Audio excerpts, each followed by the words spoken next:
Sarah Winters stared at the invitation in her trembling hands, its thick parchment heavy with the weight of desperation.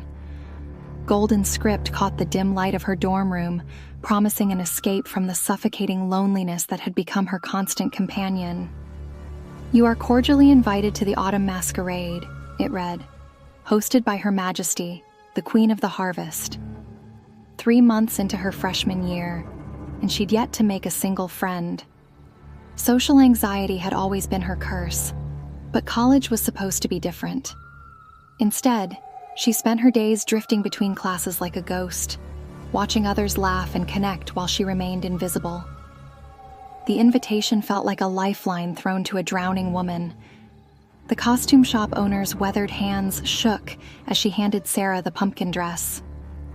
"Are you sure about this one, dear?" It was commissioned years ago, but the client never returned to claim it. The gown was a masterpiece of autumn colors, layers of orange silk degrading from bright tangerine to deep burnt umber, with a corset styled like twisting vines. The mask, a delicate creation of copper wire and orange crystal, transformed the wearer's face into an ethereal jack-o'-lantern. "It's perfect," Sarah whispered, already imagining herself transformed. The price tag made her wince, but she'd gladly empty her savings for one chance to be someone else, someone worthy of attention. The mansion loomed against the October sky, its Victorian architecture a dark silhouette pierced by warm, welcoming lights. As Sarah's rideshare disappeared down the winding road, she noticed other guests arriving, each costume more elaborate than the last. Their laughter echoed across the sprawling grounds, a symphony of joy she yearned to join. Inside, the ballroom was a fever dream of harvest splendor. Thousands of candles cast dancing shadows on walls draped with autumn leaves and twisted vines. Carved pumpkins lined every surface, their faces growing progressively more unsettling as Sarah's gaze traveled deeper into the room. She could have sworn one winked at her. "Welcome, little pumpkin." The voice was honey poured over grave dirt. Sarah turned to find herself face to face with the hostess, the Pumpkin Queen herself. Her gown seemed woven from living shadows and falling leaves, and her mask was a triumph of grotesque beauty. A pumpkin's face twisted into an expression of elegant hunger. "How delightful that you chose such an appropriate costume." The Queen's attention made Sarah feel simultaneously special and unsettled, like a mouse being admired by a cat. But the warmth of acceptance quickly overshadowed her unease. For the first time in months, people wanted to talk to her.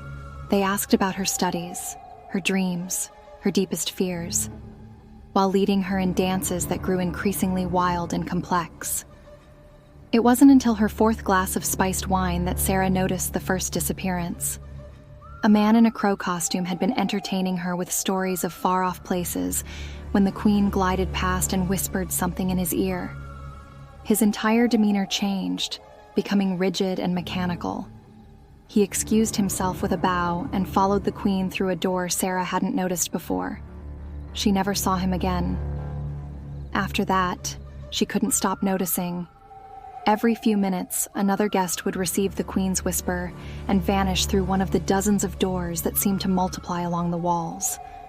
The remaining revelers danced with increasing frenzy, their masks no longer seeming quite attached to their faces. Sarah's curiosity wrestled with her survival instinct, and won. She slipped away from the dance floor, following the path taken by a woman in a deer costume. The corridor beyond the door was a nightmare version of the ballroom splendor. Rotting pumpkins lined the walls, their carved faces contorted in expressions of agony. The air was thick with the sickly sweet smell of decay. The first room she discovered nearly stopped her heart. The crow-masked man lay spread-eagled on a table, his chest cavity hollowed out and filled with candles.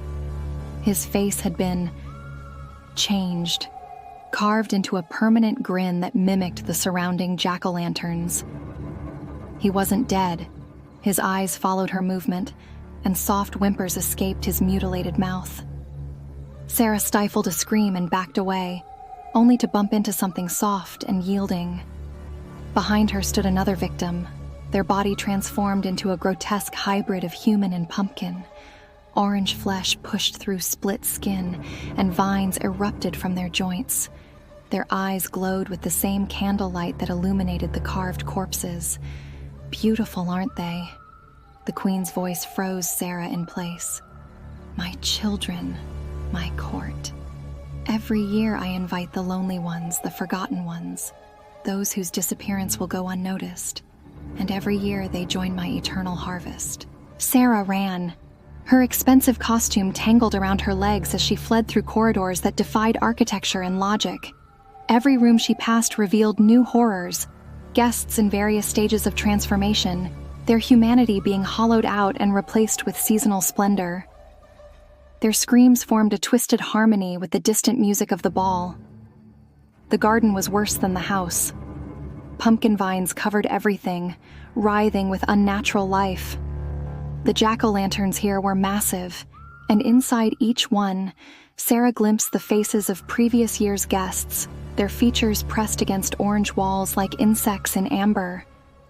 You can't escape, little pumpkin.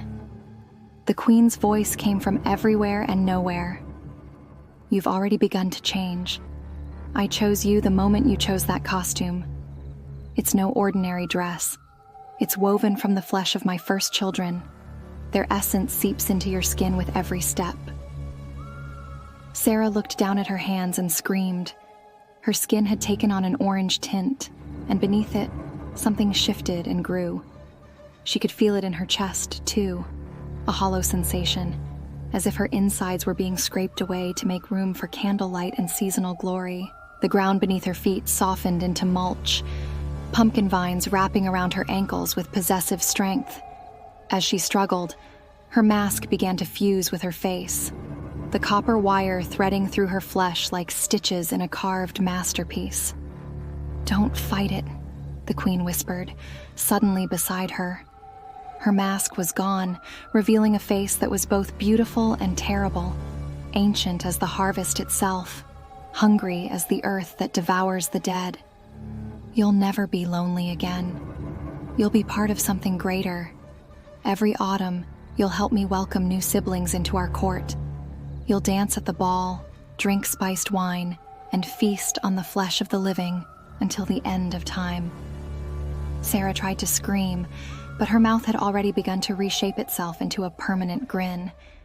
The last thing she saw with human eyes was the Queen's loving expression as she leaned down to plant a kiss on Sarah's transforming forehead. Welcome home, my daughter. Now, they say, if you drive past the old mansion on Halloween night, you might see lights in the windows and hear music on the wind. And if you look carefully at the pumpkins decorating the grounds, you might notice one that looks exactly like a girl in an orange dress, forever frozen in a moment of terrified revelation. But don't look too long. She might wink at you. And then you'll find yourself wondering if perhaps you too might receive an invitation to next year's harvest ball. In the local college dorms, Sarah's room remains empty. The official story is that she dropped out, couldn't handle the pressure. No one remembers the quiet girl who used to sit alone at lunch. But sometimes on autumn evenings, students swear they see orange light glowing from her old window and hear something that might be sobbing or might be laughter carried on the October wind.